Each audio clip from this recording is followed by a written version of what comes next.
My key fits in the lock, that satisfying click I always love. After 3 days of family reunion craziness in Idaho Falls, I just wanted the peace and quiet of my Denver place. Mail went everywhere as I opened the doorbells, junk mail, even a postcard from my dentist nagging me about a cleaning. Man, after all that noise with 20 relatives crammed into mom and dad's house, the silence was like a hug. I tossed my bag near the couch. It was still overflowing with dirty laundry. That reunion was the usual mix of hugs, and those little digs mom's meatloaf was the main topic of contention, along with Travis's jokes that went a little too far. Bethany spent the whole weekend bragging about her son's fancy private school, dad just eating it up, totally beaming at his favorite kid. The kettle screamed, telling me my tea was ready. It's my way of calming down after all that family drama. Steam rose from my favorite mug, the one with the blurry mountains that remind me of all those hikes I keep planning. My phone buzzed the bank app with my daily balance. I just wanted a quick look before bed, you know. I tapped the screen. That little blue circle started spinning. My mug slipped from my hands. I guess they were numb from the shock of the whole weekend. The mug smashed on the floor, hot tea splashed my feet, but honestly I didn't even feel it. $67.02. I blinked, stared again. It didn't change. Yesterday I had 11,432.89. I was totally freaking out, checking my account balance again and again before I'd even think about helping Bethany with camp fees for the boys. My hands were shaking so bad as I called the bank. That automated phone system. It felt like it would never end. Press 1, press 2, press 3. Each option took forever and my head was spinning with what ifs. Maybe it was a bank mistake or identity theft, maybe I'd missed a decimal point somewhere. Finally, a real person answered. Mountain Vista Bank, this is Patricia. May I have your account number? I rattled off my number, social security number, and my mom's maiden name, all from memory. My voice sounded weird, all high-pitched and shaky. Patricia said, real matter of fact, several transfers were made from your account in the last 2 days. She went on, all transactions originated from a device registered to your mother's home in Idaho Falls. The room started spinning. Mom's home, a picture popped into my head. Travis, hanging around my purse during that family photo, cracking some lame joke about being the photographer. I'd been so busy dealing with Mom fussing over everyone that I'd left my phone on the porch swing. Then Patricia said, the largest transfer was $5,000 to Travis Henderson. There were also transfers of $3,200 and $2,800 to Bethany Henderson, and then her voice just cut out. My tea was getting cold on the kitchen floor, spilled next to the pieces of my favorite mug. A sick feeling, like I was gonna throw up, started building. My own family. They ripped me off, my hands clenched into fists, my nails digging into my palms. The pain felt so far away, like it wasn't even real. Looking out the window, Denver's lights sparkled against the darkening sky. All those people going home to their families, their lives going on as normal, while mine was falling apart. I just hung up on Patricia mid-sentence, leaving her hanging. My car keys were still warm in my pocket. It's a 280-mile drive to Idaho Falls. If traffic's decent, I can get there by midnight. The steering wheel felt cold under my death grip as I got onto I-25 North. Every mile marker felt like a countdown, each one a punch to the gut, reminding me of every check I wrote to help Bethany out, every time I raided my savings because Travis was out of work, every vacation I skipped, every dream I put on hold. All to be the good daughter, the responsible sister. My last boyfriend, he told me, you're too nice for your own good, after I lent him money for his car, only to see him buy a new video game console instead. People are just users, you know. My phone vibrated in the cup holder. Mom, then Bethany, then Dad, their names popped up one after another. I let each call go straight to voicemail. Let them sweat it out. Let them wonder. Let them feel what it's like to wait for someone who's not coming. It was morning in room 219 at the Yellowstone Lodge. Everything was blurry, the same beige walls and those awful floral curtains like a million other cheap motels. The laptop screen lit up the room, that harsh light burning my eyes. It's 3:47 a.m. and my phone is blowing up. Bethany's name is lighting up the screen again. This is like the 20th text since midnight. Where are you? Mom's freaking out. You're being so dramatic. We're family, then the real zinger. Always knew you were selfish underneath that perfect act. My thumb hovered over the power button and then I just killed it. The screen went dark and a little bit of the tension in my chest eased up. For the first time in forever, I didn't have to respond. I opened up the spreadsheet, trying to find something, anything. Every cell was like a fresh wound.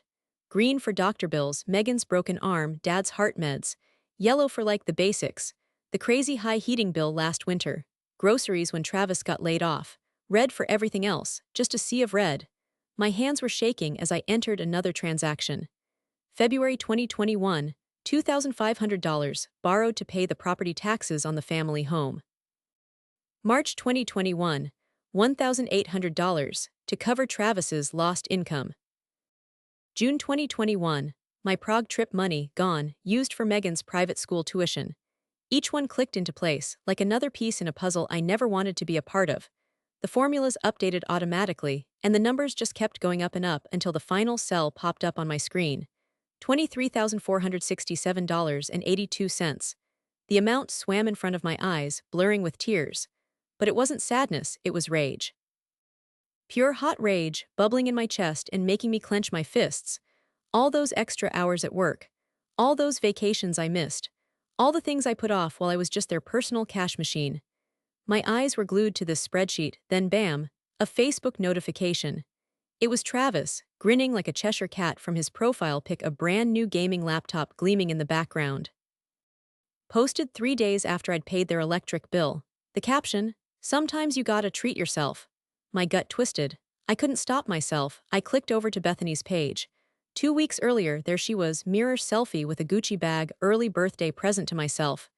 She'd written, exactly 72 hours after I'd covered Megan's ER bill, and it just kept going.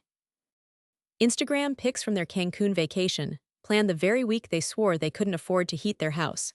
Amazon wish lists overflowing with fancy stuff, while they were begging me for cash to buy groceries.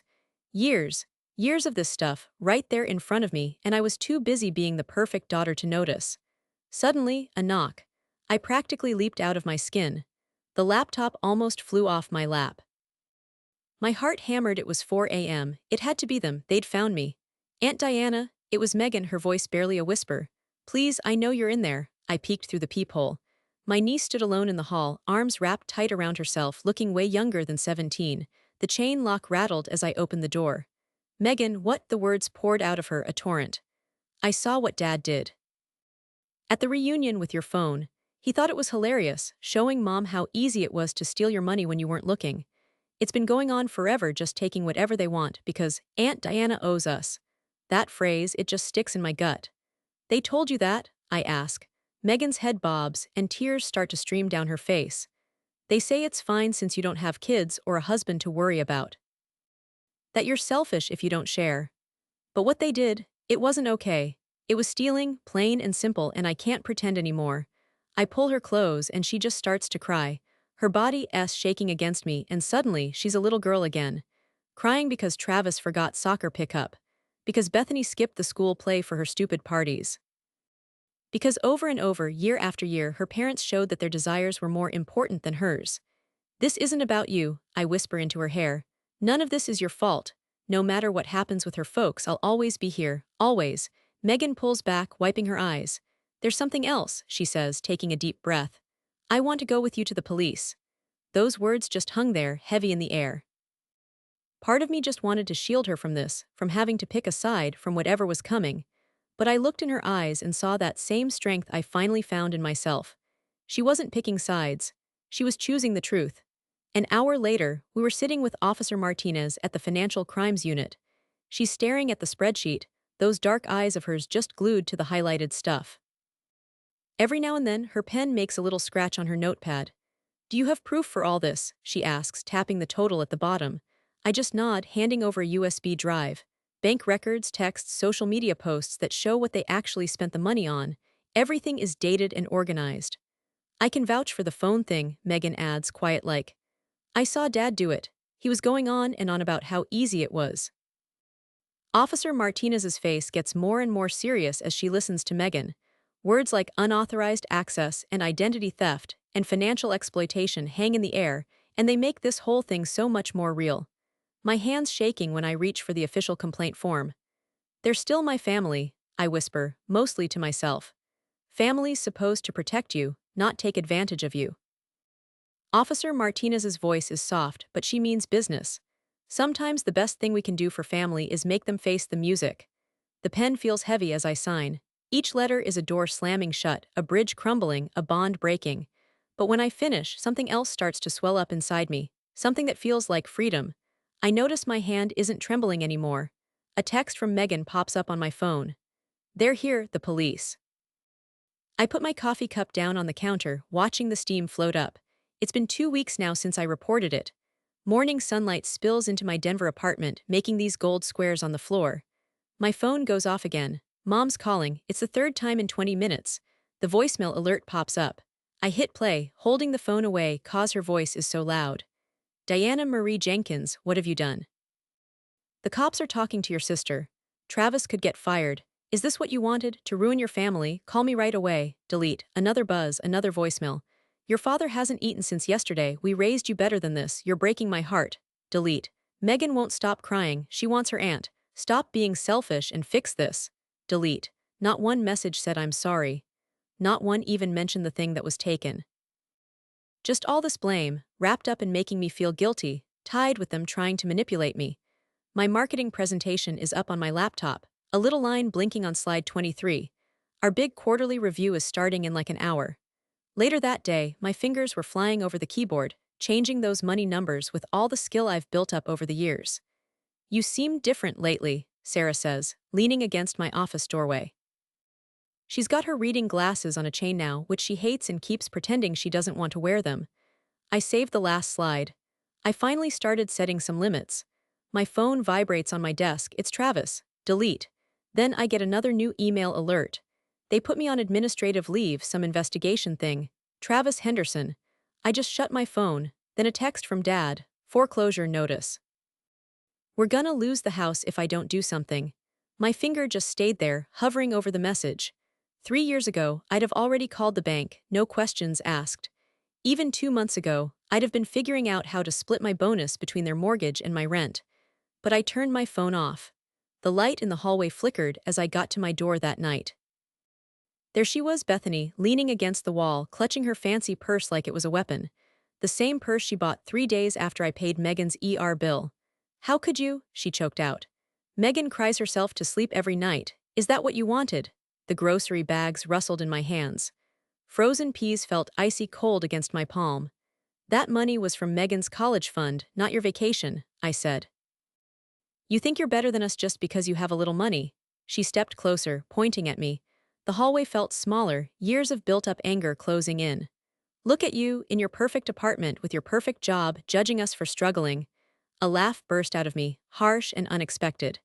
"Struggling? You spent $3,000 at Nordstrom the same week you said you couldn't afford groceries."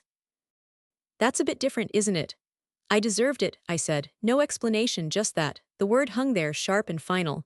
I finally got it. I finally understood my own worth. Bethany's mouth just hung open. Her eyes narrowed, just like they did when I was 12 and caught her stealing my babysitting money. "Fine," I thought. "Don't come crawling to me when you're old and alone." We were finished. It was over the minute she picked a beach vacation over my daughter's future. I slid my key in the lock. The door clicked shut, quiet but somehow deafening. The setting sun painted my walls in shades of orange and pink. My classical music playlist, the one I never had time for, filled the room, the piano notes floating around like they were dancing. For the first time in ages, I didn't check my account balance before eating. No more frantic figuring out how many paychecks until the next family crisis hit. My shoulders slumped, muscles I didn't even realize were tense finally relaxing. My sketchbook sat on the coffee table, just where I'd left it that morning, not hidden under a pile of bills and paperwork this time. Charcoal smudged my fingers as I flipped to a blank page. A Prague travel photo leaned against its frame, me, photoshopped into a tourist picture I'd made 5 years ago. The dream I sacrificed to pay those crazy lawyer bills for custody. My laptop beeped an email from United. My flight to Prague was booked. The confirmation number swam in my blurry vision from unexpected tears, not the bitter, angry kind that came with every family fight. These felt gentle and cleansing, like a summer shower washing away the dirt. Officer Martinez's voice, calm and official, came through my phone. "So the DA's going ahead with the case." My family's lawyer called, saying all those money transfers were just gifts. "Can you believe that?" I dug out this old file, the one labeled Family Loans 2020-2024. I laid out all their texts on my desk, screenshots of every single promise to pay me back. Every emergency that was really just a lie. Then, boop, Megan's phone rings, that same old Taylor Swift song.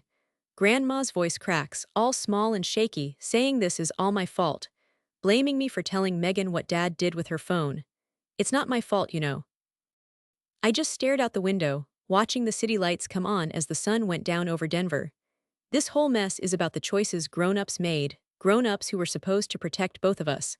The next morning, a certified letter shows up. Fancy law firm letterhead, all threatening countersuits and emotional distress. I called my lawyer, my voice stayed calm.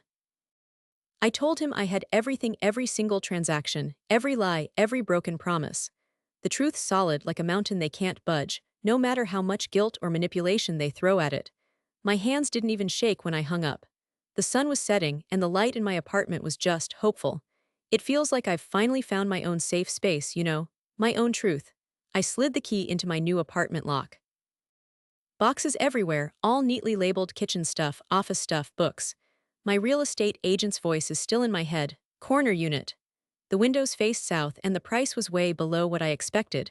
She hadn't even mentioned the view. It completely blew me away when I first walked in. The Rockies in Denver, always felt too far away. But these mountains in Missoula, they're right there, raw and powerful. No skyscrapers blocking the view, just those incredible peaks. Even though spring was starting, there was still snow on the tops, and the lower slopes were this gorgeous, soft green. I put my laptop on the floor next to the window and opened my work email. That message to my boss, I'd been drafting it for 3 nights, barely sleeping, trying to get the words just right. My finger hovered over the send button. Subject, remote work request. From me to Diana Jenkins. That one click was going to change everything. I'd poured years into my team in Denver. My fancy corner office overlooking the park, my reputation as the go-to person, always there for those crazy emergency meetings. I hit send. The reply was instant, faster than I thought possible. My phone buzzed while I was still unpacking my fancy French press, a luxury I'd never treated myself to in Denver. Always rushing out for coffee, always dealing with family stuff. Diana's voice, calm and teasing, boomed through the phone. I figured you'd ask eventually, she said. You've been more on the ball these past few weeks than I've seen in years. And I had been. The French press slipped in my hand. I caught it just before it crashed to the floor, like that teacup did that night. Everything changed after that, with the family drama finally calmed down. Absolutely, I said. Permission granted. We need to talk about expanding your role, the voice on the other end said, then vanished. I just stood there in my kitchen, barely settled, sunlight pouring in. No family pictures to put up, or dusty little gifts from people. Just the stuff I wanted and maybe room to just be. My phone vibrated again, not them. They'd figured out when to back off, but a text from Megan popped up. Your letter got here, Dad saw the Montana thing, he's mad. But she was all right. Grandma Rose said I could crash until I'm done with school. I texted back while I was unpacking my coffee beans. Call anytime, you got this. Spring break spots all set. Each box I emptied made the apartment feel bigger. No more squeezing my life into little spots to make space for everyone else's messes. I put my desk by the biggest window, with the mountains front and center, just for me. Not hidden away where I had to keep my screen away from judgmental stares. Waking up in my new place the next day, there weren't any alerts blinking at me. No early morning freak-outs about what was going on with someone else. Just the gray light of Montana dawn and the sound of wind in the trees. My new routine felt like a total revolt. Coffee I could actually enjoy instead of just gulping.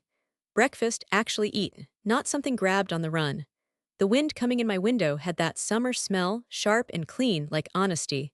My laptop pings a new email. The subject line just stopped me dead in my tracks. State of Idaho versus Travis Henderson. Court date set. Right below it, another one from Bethany. It hit me like a ton of bricks.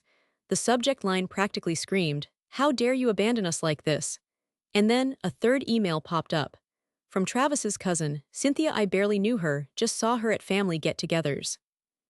Her subject line was totally different. Thank you for showing me it's possible to say no. I just sat there, staring at them. Old me, the old Diana, would have jumped on Bethany's email first, already figuring out how to apologize. But this time, I clicked on Cynthia S. She wrote about seeing what I did. She said she used to be just like me, juggling 3 jobs, sending every penny home. But after reading about my story, she finally stood up for herself. Her sister's giving her the cold shoulder, but guess what? She told me she slept through the whole night for the first time in ages. She ended by saying thank you for showing her she wasn't alone.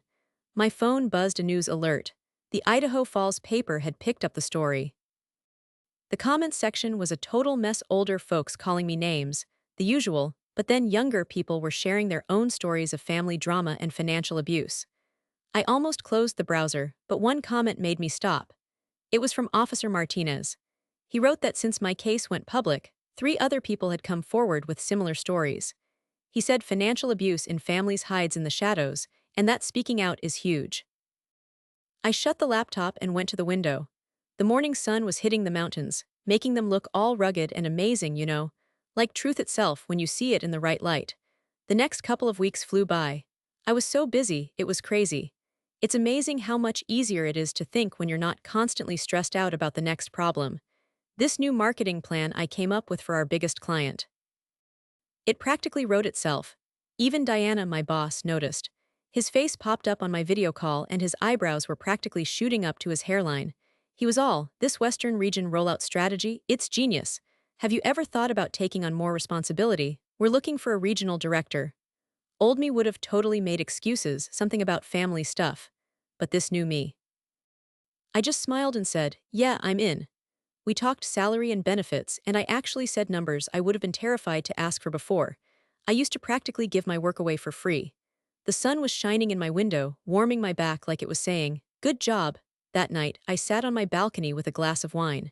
No big family dinner, no one telling me I was being selfish for doing well. Just me and my own thoughts, finally feeling like I was telling the truth to myself. My journal was open in my lap, catching the last bit of sunlight. I wrote slowly, really taking my time with every word. Today I learned that saying no to other people is the same as saying yes to myself. Every time I set a boundary, it helps someone else be brave enough to do the same. We either succeed together, or we all fail alone. Then Megan texted she got a full scholarship to Montana State. A full ride. Turns out I didn't need my parents' money after all. The sun dipped below the mountains, painting the sky in these crazy colors, way brighter than anything you ever see in Denver. Back in Idaho, my family still talks about how mean I was. But here, where I belong, truth and I just watch the stars come out. Saying no, that's not cruel, it's protecting myself. It's loving myself. And sometimes, it's the first thing you gotta do to help others find their own voice. It's dark out. My key card beeped as I pulled into the courthouse garage. This charcoal skirt and cream blouse, they felt like a suit of armor. I picked them out carefully to look strong and in control. I checked myself in the visor mirror, I couldn't believe how calm I looked. No shaky hands, no racing heart. Just clear as a bell, then I saw them. Travis and Bethany slipped in the side door. Her fancy purse was so out of place with that cheap dress she was wearing to court. It was like a costume, that whole poor victim act.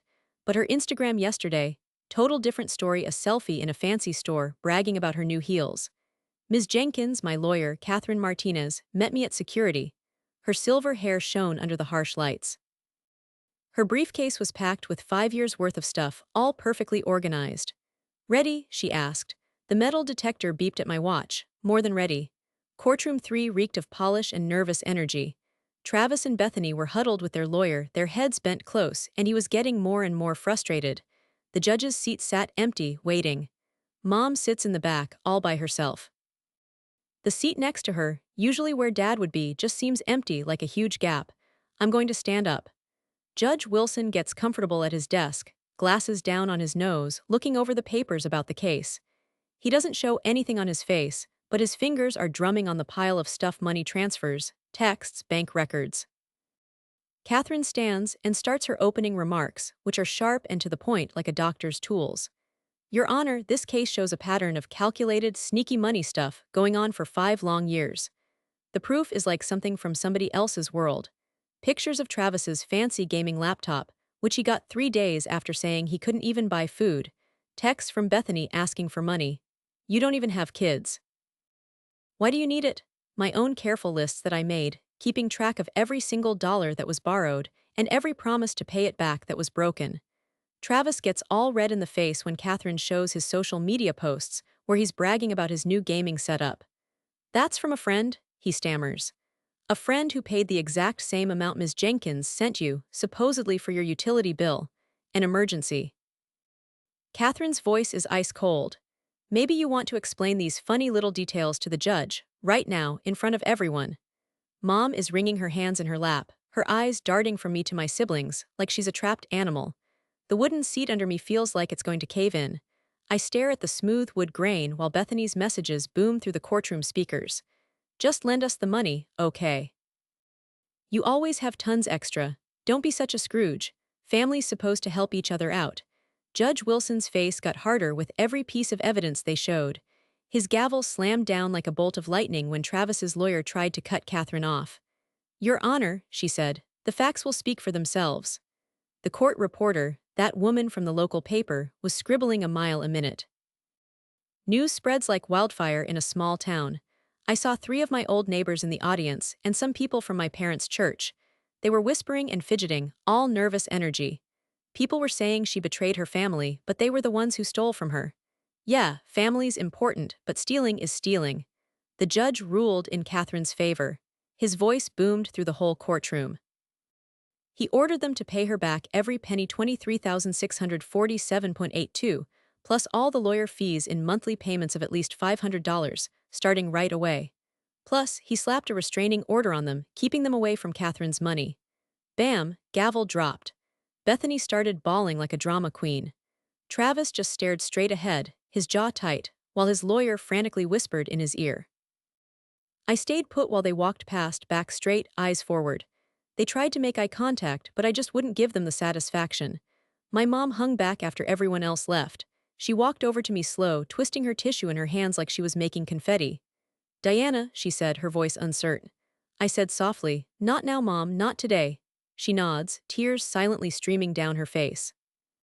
The little pieces of tissue drift to the floor as she turns away. I just watched her go, feeling this weird mix of sadness and, I don't know, a sense of relief. The door clicked shut, final as could be. Catherine gave my shoulder a squeeze. You did great, she said. The judge's decision was crystal clear, no loopholes for them. Thank you, I mumbled, but it felt like such a small thing to say to the woman who helped me get my life back. For everything she did. Outside, the courthouse steps were all golden in the autumn sun. A breeze carried the smell of wood smoke, and man, that cold air coming in, you could feel winter was near. I took a deep breath, filling my lungs with that crisp mountain air. My phone buzzed, a text from Megan. Love you, Aunt Di, you did the right thing. My fingers kind of traced around my phone case. I used to get this sick feeling every time it rang. Now those messages don't bother me anymore. I put my phone in my purse and walked down the courthouse steps, feeling strong and steady with every step. The mountains were beautiful, those huge, silent things against the October sky. They've seen it all, I guess, all the family stuff, the fights and breakups, and those rare times things get fixed. Only time will tell where my story fits in, I guess. Right now, I've got my truth. I've got my boundaries. I've got my peace. The rest, that can wait. Sunlight poured through the huge windows in my new, bigger Missoula apartment, painting golden stripes across the floor. This place feels so different now, you know. Really mine. My built-in shelves are packed, marketing awards squeezed in between worn-out travel books and all my art stuff. My latest painting of the Bridgers is up by my desk, next to a picture of me beaming in front of that bridge in Prague. I love stepping out onto the balcony. I'm sipping my coffee, feet up on the railing, just enjoying the view. The mountains are dusted with early snow, and there's a hawk circling way up high. My phone's quiet on the counter. No frantic checking, no worried money stuff, no panicked texts from my family. It's been a year. Sometimes it feels like just yesterday that I found out about the betrayal. Other times it's like it happened a million years ago. I don't even automatically reach for my banking app anymore. That awful knot in my gut every morning, gone. It's been replaced by this calm I never thought I could have. My laptop pings its Megan. Her face pops up on the screen, her dorm room behind her. A psychology textbook's open on her desk, covered in sticky notes. Aunt Diana, she says, all excited, you won't believe what we learned today. Her eyes are shining. We're studying family systems, and Professor Chen was talking about how messed up family stuff can keep happening until someone finally breaks the pattern. She paused. Sounds familiar, huh? I take another sip of coffee, soaking up the morning sun. How are your midterms going? They're going great, actually. I aced my developmental psych paper. She pauses, pushing a piece of hair behind her ear, and I wanted to say thanks for the care package. Those stress relief tea bags and the fuzzy socks were perfect for those late night study sessions. You always know exactly what I need, you never go overboard. That last bit kind of catches in my throat. A year ago, I would have blown my savings to buy her a new laptop, always thinking I had to make these huge financial sacrifices to prove I cared. Now I get it, small, thoughtful things mean everything, showing you care without letting it become a crutch. I'm so proud of you, Meg. Not just for your grades, but for how you're handling everything that's been going on. She nods, looking thoughtful. Mom called again yesterday. She's still with Grandma Simmons after the divorce, just trying to figure out what to do next. She asked about you. My hands tighten around my coffee cup, but the anxiety I usually feel doesn't hit. How are you dealing with that? Better than before. Therapy helps a lot, and seeing you set your boundaries showed me it's okay to do the same. She glances away from the screen for a second. Oh shoot, I've got class in 10 minutes. Love you, Aunt D. Love you too, kiddo, study hard. The screen goes black, but I stay out on the balcony, watching the clouds make shadows over the valley. My mom's latest card sits there unopened on my desk. The return address on the envelope shows Mom still seeing her therapist. It's a little thing, but still, she's making progress. Unlike Dad, who's still in total denial, she's actually trying to figure out what she did in all this. My phone dings with an email, another one from someone who saw me at the community college last month, talking about money and families. They wrote, "Your story gave me the guts to stop co-signing my son's loans after he lost his business gambling. Thank you for showing me that letting go can be an act of love." My eyes get a little blurry when I read stuff like that. When I first moved to Missoula, I never thought my mess would help anyone else find their voice. The support group I put together now meets twice a month, sharing stories of being used and how we're healing, all over coffee and banana bread. Inside, I reach into my desk and pull out a thick envelope from Mountain Vista Bank. The approval letter for the small business loan still feels unreal. Jenkins Financial Boundaries Consulting, LLC. The website mock-up on my second monitor has the tagline I spent forever working on. Peace begins with boundaries. My journal is open on the desk, today's entry still drying. A year ago, I thought I was losing everything. I didn't get that sometimes you gotta lose what you thought you needed to find what you actually deserve. Every no I said was a yes to myself. The therapist's words from our last session are still ringing in my head. You've done the work, Diana. Man, that guilt I used to carry, it wasn't mine to begin with. My phone buzzes, dinner tonight with Sarah and Marcus. You know, Sarah from my hiking group, Marcus from the photography club. They're my people, my chosen family. It's all built on respect, not some forced family thing. Seriously, this feels so much better than any holiday get-together with my blood relatives ever did. My eyes landed on a picture of Megan and me that day we moved her into college. We're both cracking up, wrestling with this giant storage bin. That relationship, total turnaround. We fixed it, you know, it just goes to show love can totally survive the truth. And sometimes it gets even stronger because of it. I snap my journal shut, stand up, and stretch. The sun's hitting my window, showing off that amazing mountain view. It's a daily reminder of how far I've come. My phone's quiet behind me now, no more anxiety. Looking ahead, it's all open. No more guilt, no more games, just dreams, and this incredible feeling of knowing I'm worth something.